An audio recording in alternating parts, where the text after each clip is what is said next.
Hi, I'm Marie Elizabeth Molly, and this is Relationship Alchemy. Today, we are talking about uncompromising intimacy with Dr. Alexandra Stockwell. Dr. Stockwell is known as the Intimacy Doctor. She is an intimate marriage expert who specializes in coaching couples to build beautiful, long-lasting, passionate relationships. She's the best-selling author of Uncompromising Intimacy and the host of the Intimate Marriage podcast. For over 20 years, she has shown men and women how to bring pleasure and purpose into all aspects of life, from the daily grind of running a household to intimate communication and ecstatic experiences in the bedroom. She's also a wife of 26 years and a mother of 4, and she was Patrick and my relationship coach 4 years ago. So I'm especially excited for our conversation. Welcome to the show, Alexandra. Thank you so much, Maria Elizabeth. I'm so excited, and hearing you read that bio, it reminds me of, it's actually one of my favorite testimonials, which you gave me, saying that you and Patrick had a relationship that was really good, and then through coaching, it went to great. And I am just so gratified in seeing how that is true and how you share your wisdom with so many other people. And I think that is the deliciousness in coaching that people sometimes miss. Yes, it's great when you're having difficulties, and it can help you in a very results-oriented way get back on track, but it also can take the relationship, which is good, strong. You were already coaching other people. I mean, you had a really strong relationship, and then explore all those crevices and nooks and crannies of hidden deliciousness that a couple doesn't find on their own. So yes, this conversation is so beautiful with that as the probably going forward silent background. Beautifully said. I love that. And I've been having this conversation a lot with people lately too, which is this idea of going from good to great, not waiting till the thing is broken to do something about it, like we tend to do with our bodies, with most things, with our machines. We so rarely actually think of maintenance and then expansion as the way to go. And so thank you for being such a big part of our expansion as a couple. Yeah. I wanted to quote this thing that I've heard you say, which is really the basis for our conversation today around uncompromising intimacy and why that is something to aspire to. So I've heard you say, and I'm reading this quote: "The key to passion, fulfillment, intimacy, and success isn't compromise. It's being unwilling to compromise. Because when both people feel free to be themselves, the relationship becomes juicy, nourishing, and deeply satisfying." Please expand on that gorgeous statement. Yes. Oh, that feels really good coming out of your mouth, because I know it's real for you, even if you express it with other words. So to really understand uncompromising intimacy and the truth of what you've just read, we want to start with the fact that really throughout the world, the most common relationship advice that is given is that you need to compromise. If you want a great marriage, you have to be great at compromising. If you want to be happy, you got to learn to compromise well. In fact, I did I don't remember, a post or a reel, something about this on my Instagram feed recently. And a woman whom I don't know commented and said, "Oh my gosh, I was just looking at the cards I received when I got married, and there was a card that specifically was all about becoming good at compromise if you want to be happy." It was exactly the thing that I'm talking about. So this is a teaching that should be familiar to everyone, because we've all encountered it. And the reality is that if you want a conflict-free, passion-free, bland companionship, compromise will deliver well. If that's what you're aiming for, definitely focus on compromising with ever more elegance. But if what you want is passion, adventure, I don't just mean outdoor adventures, although also, but I mean adventures in the relationship and erotic intimacy and ever deepening depth and emotional connection, then that's what uncompromising intimacy will give you. But I'm always very careful to qualify that, because when people hear the word uncompromising, it can sound like I'm saying you always get your own way. Right, That or is my not way or the highway or something like that.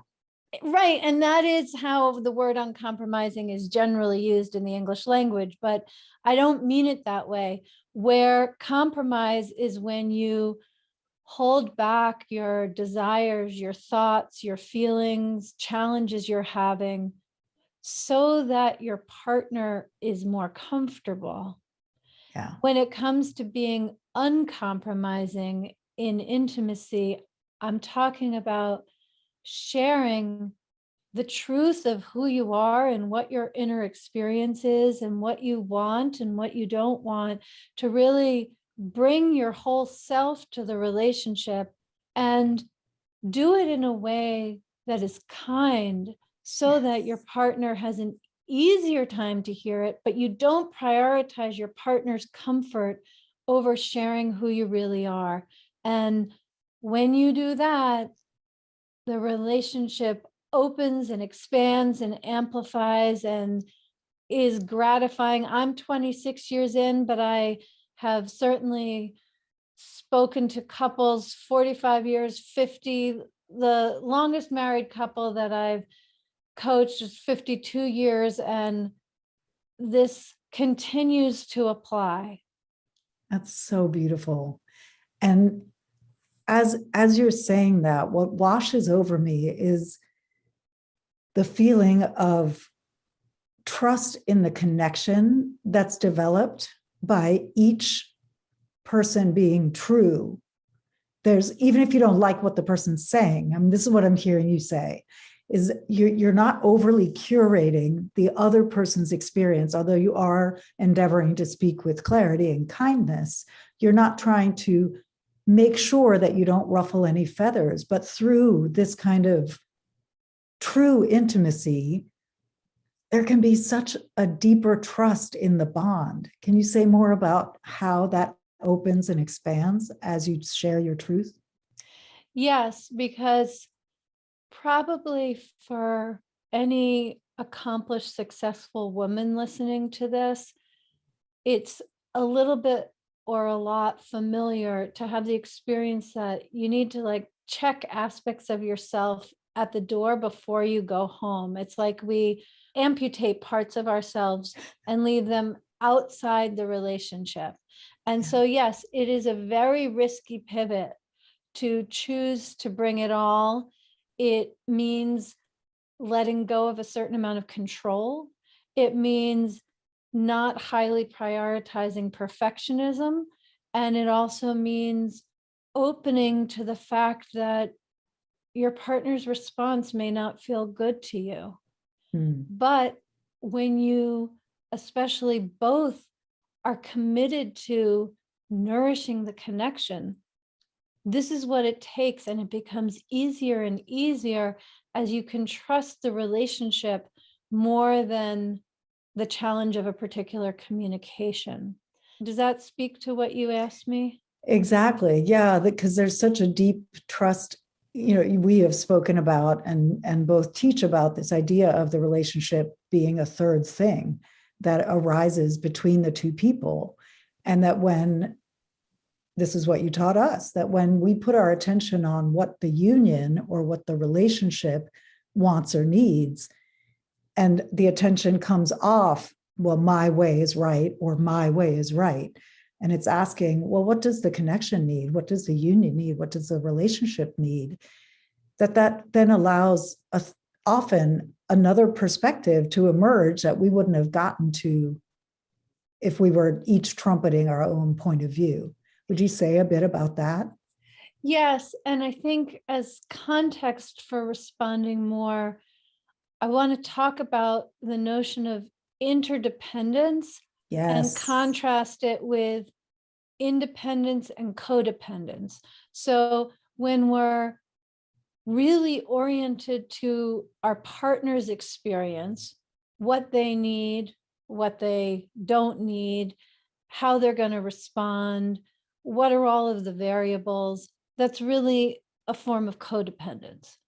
And for any competent person, it's relatively more easy to embody and move towards independence, where it's not that one is particularly disconnecting from the partner.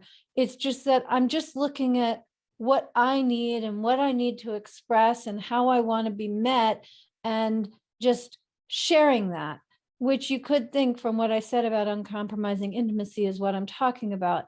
But I love that you're taking it deeper into this refined and much more relevant way of looking at it, which is less about what does my partner need and want and feel comfortable about in this moment, and what do I want and need and feel comfortable about in this moment. There are times when those could be the same thing, which is to just forget about it and go have fun.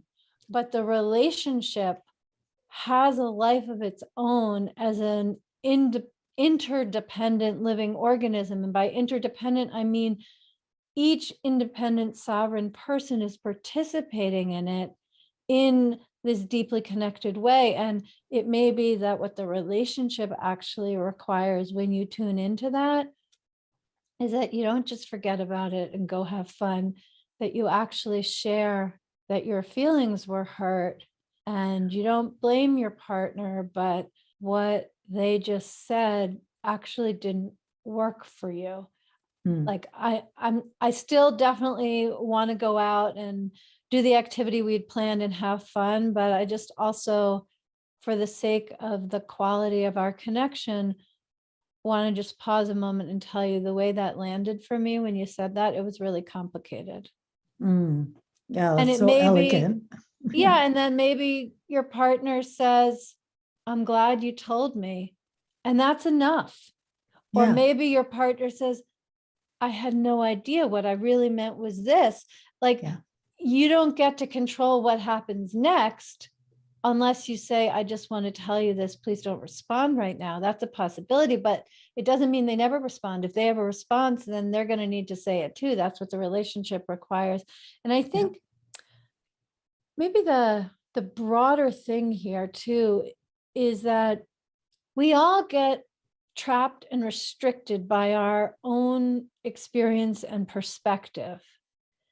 No matter how big or constricting that feels, it's still just our perspective, which is very important. That's the whole point of uncompromising intimacy. I'm not talking about disregarding it, but I'm just talking about not being limited to it. And there are so many different ways to just pivot a little bit, and then things feel more spacious and less restricted. And that pivot can come from asking, okay, what does our relationship need right now? Yeah. And that pivot can also come, which may be easier to implement if this is the first time someone's hearing this, by asking an open-ended question. Oh, yeah. Like, help me understand how you're thinking about it. If we're feeling restricted by our own perspective, that can be a threatening question. It can be threatening to hear the answer. Yeah. But if we pivot a little beyond the restriction, the straitjacket of our own perspective, and just ask an open-ended question, things can feel more spacious and more connected for sure. Yeah. And what you're talking about is really leading with curiosity, right? And having, this is something that Patrick and I really took and implemented. I mean, it's just in the fabric of our relationship now, that we're just curious about each other's experience. And it's not to say there aren't times that one of us gets fixed and defensive. And of course that happens, but we have more playfulness around that too. Because we have this deep trust in the connection. So, and then we can laugh at ourselves, right? But this piece around curiosity, I think, is so key, because I just want to hear you say more. I want to hear you say more about it. Okay, well, I'm actually now reminded of like the emotional flavor of different moments with you and Patrick, because I feel like I I watched one of those National Geographic shows where things happen in slow motion, but something goes from a seed all the way to a bud to a blossom. And that's how it was with the two of you. You both, in a way that felt slow in the moment, actually moved so quickly from feeling like it, each of you in your own ways, feeling like it would be dangerous to know more about the other person's experience, because it would feel like a judgment and a devaluing of your own experience. And so therefore you stick to your own experience and don't ask. Mhm. But again, in the National Geographic exquisite way, where each of you learn to be right with your own experience while able to open up to what the other person's is, it just lubricated everything. And sometimes just understanding, oh, she doesn't think I'm a failure. Yeah. She just wants to have this experience. I don't need to provide it for her, but she doesn't think I'm a failure. She gets where I'm coming from. Exactly. And another one that comes, even still will come up occasionally. I'm very sensitive to implications that I don't know what I'm doing technologically, probably because it's Right, often because he's true. a genius with the tech. Because he's a genius with tech, and I often don't know what I'm doing. But, by the time I actually ask for his help, I've probably been through 10 things already. So when he goes back to square one and wants to walk from square one, it drives me crazy because I'm like, I did that. Do you think I'm stupid? No, I did that. And it'll still bring up that thing. And so we've learned, we have a shorthand now where if I start feeling that thing come up in the presence of him going back to square one, or if he starts feeling me shut down because that's happening, we both know what to say there. He'll say something like, I know you've probably tried this already, but this is how I troubleshoot. This is how I need to troubleshoot. I need to go to square one to troubleshoot. So bear with me, because I like to move fast, right? But he's methodical. So it's this kind of thing where you can start to understand that, oh, it's not even about me. This is just how he does tech. And why he's so good at tech is because he's very methodical. Right. But let's I'm going to talk about Patrick, but I'm just using him as an example. I don't even know if this is true, but like the typical scenario in that situation is whether, regardless of gender, who's asking for the help and who's giving it, like the very common response would be for the person in Patrick's position to say, like, if you don't want my help, then why did you ask me? Exactly. And that happens sometimes and has happened in the past, right? And that's sort of the knee-jerk response, like, do you want my help or not? And it's like, yes, I want your help for the thing that I haven't figured out. I don't want your help to review the things that I haven't, like I've already gone that through I've already done for the last half hour. But the point, I think, also is it's not in those details, even though it can feel like it. It can feel like it's about the tech. It's about being valued. It's about whether you're willing to get support, to receive support. It's about, are you dumb and should have known this already and not even need the help? And and you don't even know how to receive the help when it's available. Like, it's not actually what it's about, whether we go at the level of the tech challenge, which is where most people get caught, or even at the emotional level which is very activated, where she doesn't even want my help. Why is she wasting my time? I could be playing golf rather than going through this stupid thing if she doesn't actually want my help and doesn't appreciate it. Right. And really what's happening is that in this scenario, each of you are locked into your own experience. And so when you turn to what is the relationship need or pivot, what is your experience right now? Yes. Things really open up. And actually, I know I've told you this story, but one of the times that was really kind of a revelation for me was I was in a phase where I just said everything I was thinking, my husband knew I was doing this personal research in order to see like how much I should trust what was in my mind. And so I remember sitting on the couch with my husband and I was telling him a story, and he got up to leave the room, and I said, it was very hard for me to say this because I was filled with shame, and I said, do you find me boring? Because that was what I was thinking, that if I had told the story in a more interesting way, like I know the story was interesting, but like if I had been more magnetic, more eloquent, then he would have been rapt wanting to hear the rest of it. And I could have been gratified by making the communication I wanted. And he just stopped and looked at me and said, no, I didn't want to interrupt, but I have to go to the bathroom. I'm going to come right back. I want to hear the rest of it.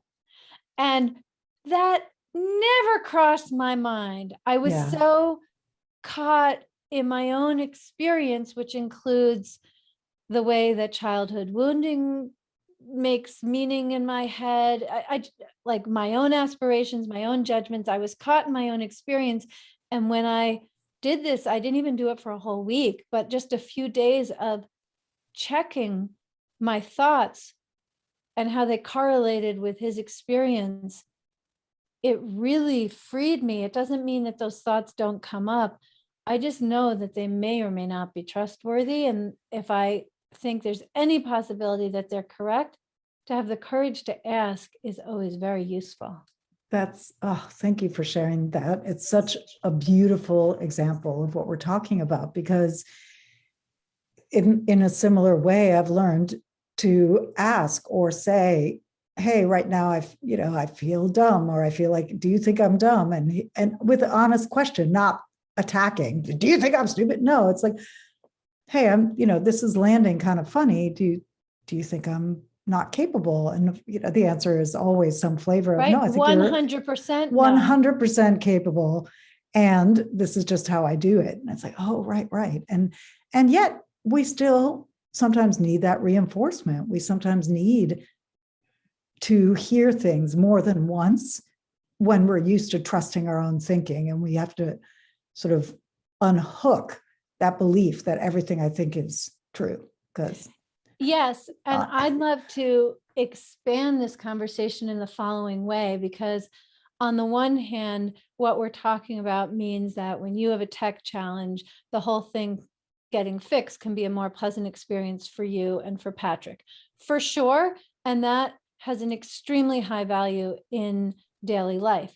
But I want to amplify it and say, let's say that Patrick does problem solve, the tech situation gets addressed, but you, or the person in your role, I'm using you as a universal archetype, that you end up feeling like you got what you wanted in the way of the tech, but you're unseen and unheard, and it just doesn't feel that great.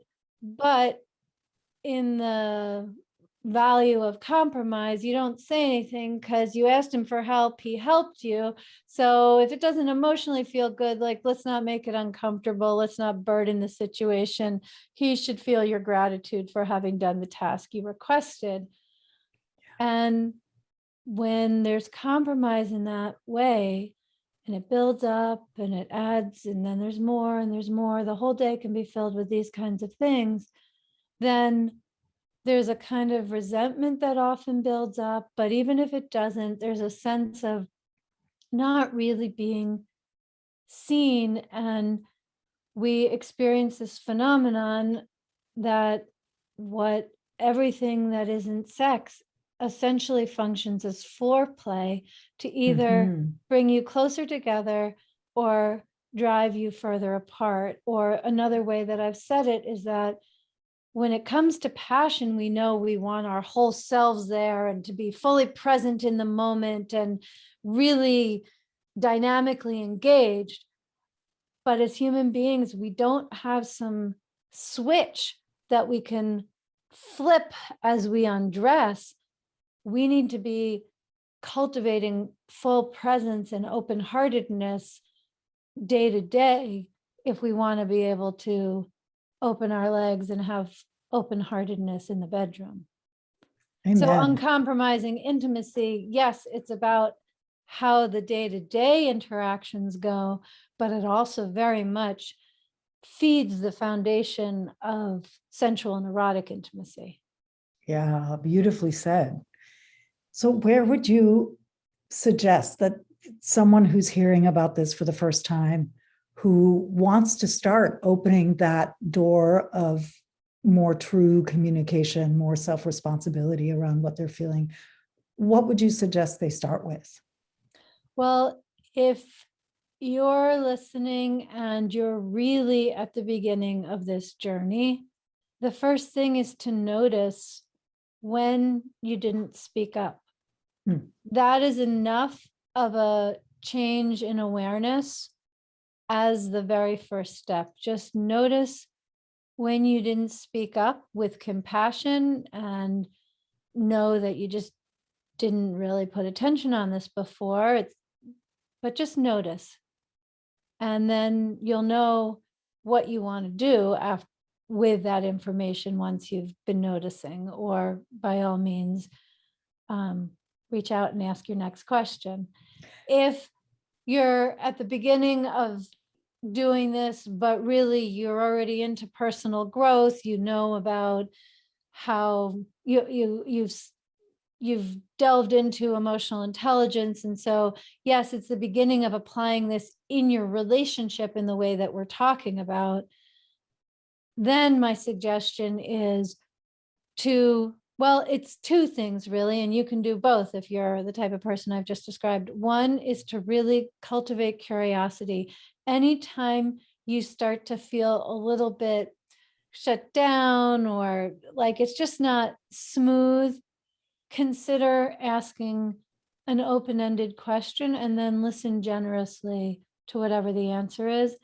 And when you compromise, begin by saying, I actually have a different opinion, or there's more to this that I haven't told you. Would you be interested in hearing it? In other words, when you and I talk about uncompromising intimacy, there's an intensity, a fire, a passion, and we're both really happy to have cultivated that.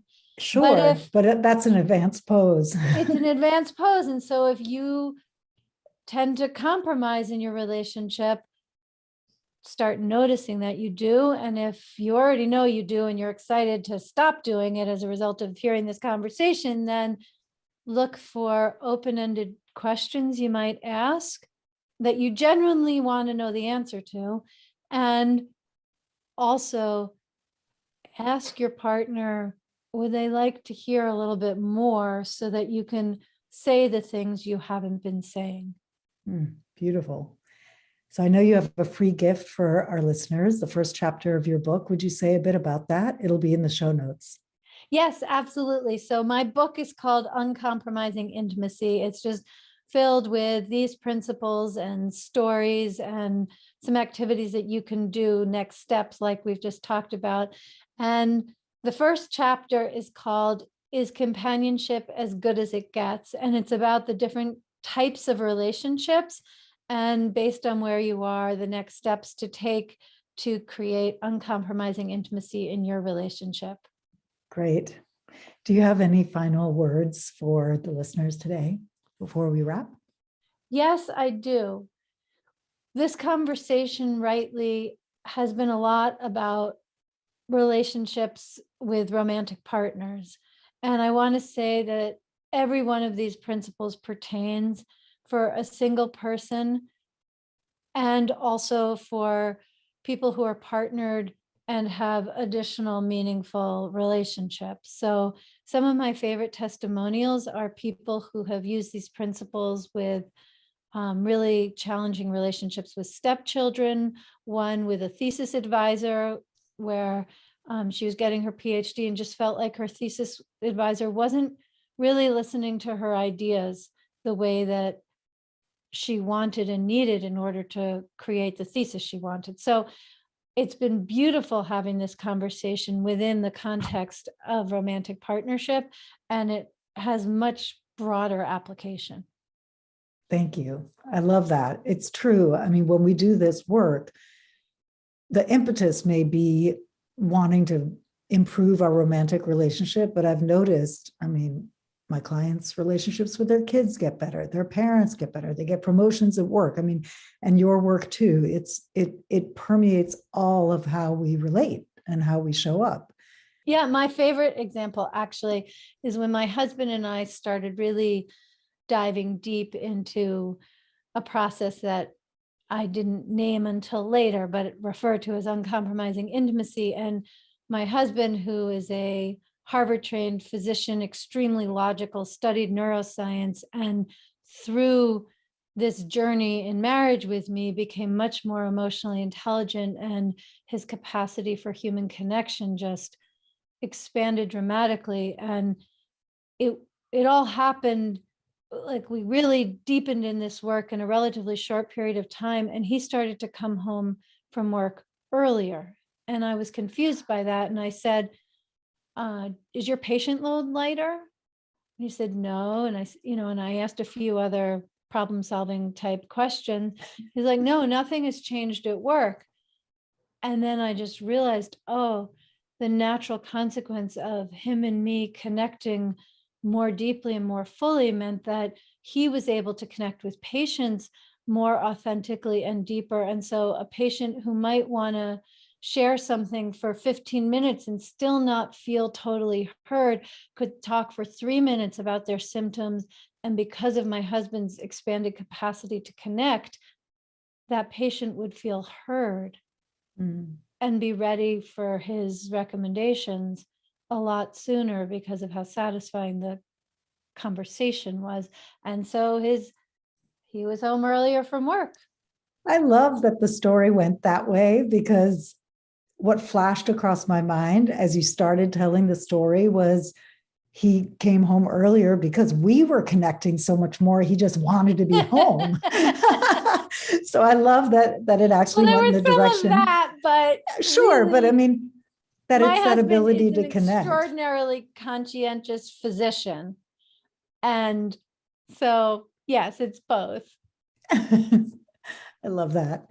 Thank you so much for coming on the show. It's just, I'm so happy to reconnect and get to talk with you again. And in this context, it's going to be so helpful to our audience. I am so grateful. I have so much admiration. You are such a rock star in taking the beautiful and the less beautiful parts of your life and all of your trainings and providing something of such high value to anyone who wants to tune in. It's beautiful. Thank you. Well, everybody, this is the amazing Alexandra Stockwell. You can, all the links and everything, the ways to connect with her will be in the show notes.